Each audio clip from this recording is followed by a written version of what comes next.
everyone, and welcome back to the YouTube channel. This is Lee Cullen with Northcraft Analytics.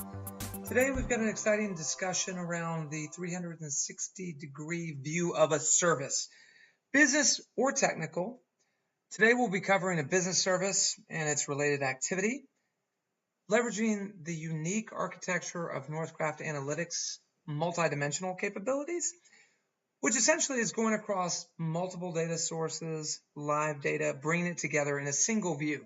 In this case, our dashboard is going to be a service dashboard. So we're moving away from a process focus and more into a services focus. Now, our multidimensional architecture uniquely supports this ability. So if we look at an enterprise application like ServiceNow or Remedy or TrueSight on the operations side, we're going to need elements from all of those different data sources.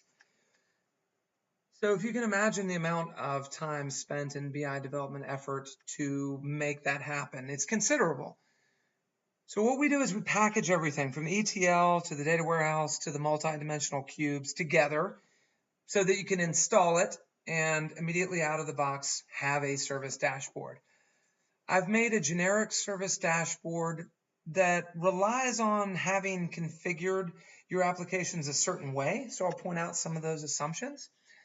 But just remember that they can be configured in different ways, and we can modify the dashboards, the underlying BI structures as well to make your unique environment work, which we do pretty often. Okay, so we've got the ETL, the multi-dimensional cubes, the data warehouse, and then finally the content. So we're going to be looking at our Power BI content today, which is the Singularity content. And we're going to move now into two views. One, this is the 360-degree view of a service. Okay, and then I also wanted to show you the metadata behind the dashboard so you can see what's been pre-built. So in multidimensional, we'll have different tables, different data sources. They're all abstracted as dimensions. So in a cube, which we've developed on the Microsoft BI stack, including SQL Server Analysis Services in this case, you can see some of the different tables that we'll be leveraging. Now, this is from the Remedy world, right? So we've got TrueSight for event management.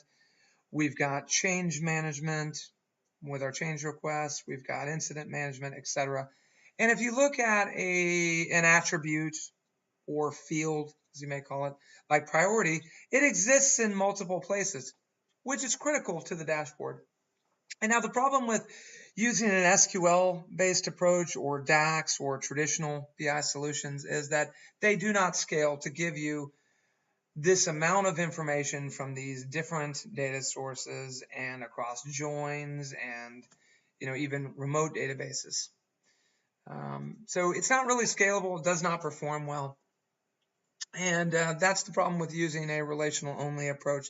So we use a hybrid OLAP approach, multidimensional, to give you a simplified view of your business and technical services.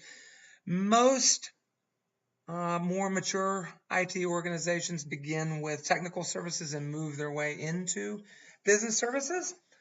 But the service concept allows you to apply your service level agreements, your operating level agreements, etc. So what you're seeing here in the service dashboard is we've taken common elements across all of the different process areas, right? And again, we're moving away from a process approach to a service approach. Now, you'll still have a process approach in play with your process analysts to improve the effectiveness of those processes. But the service view is something new and unique that you can give to, in this case, for example, someone that owns the payroll service. So as I look at the payroll service, we're going into the configuration management database. We're going into project and portfolio management, incident management, change management.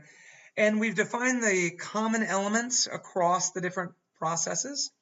So for example, all incidents, changes, and projects have a priority. They all have an owner. They all have an assigned group that is working on the activities associated with that service. They all have a submit date. So we found those commonalities, and when you adjust one of these elements in the dashboard, it affects all the others. So if I'm looking at a 2014 to 2016 view in this case, of all of the activity across all of those process areas for this service, that means I'll also need to have a service defined and attached to each one of those process areas. So, the payroll service, for example, here specifically, would need to be configured in your incident management system, potentially in your configuration management system, most likely, change, project, etc. So that'll vary in different customers and different implementations. We understand that. It's just good to know that it is an assumption for this dashboard to work properly. Okay, so we're looking at our payroll services view. We can see all of our activity across basically an aggregation of all the process areas, and then our percentage of SLAs met for the different priorities for all of them. So it gives you a single consolidated view for the service owner across all of the different process areas, helping them to get a consolidated view of that which they own. So pretty straightforward. We've simplified everything and brought it all together to make it simple for anyone to use. And we look forward to any questions you have about our new service view. We are making these available immediately for all of the different process areas that are available within the Singularity suite of products. That's all I have today, and I appreciate your time. Thanks.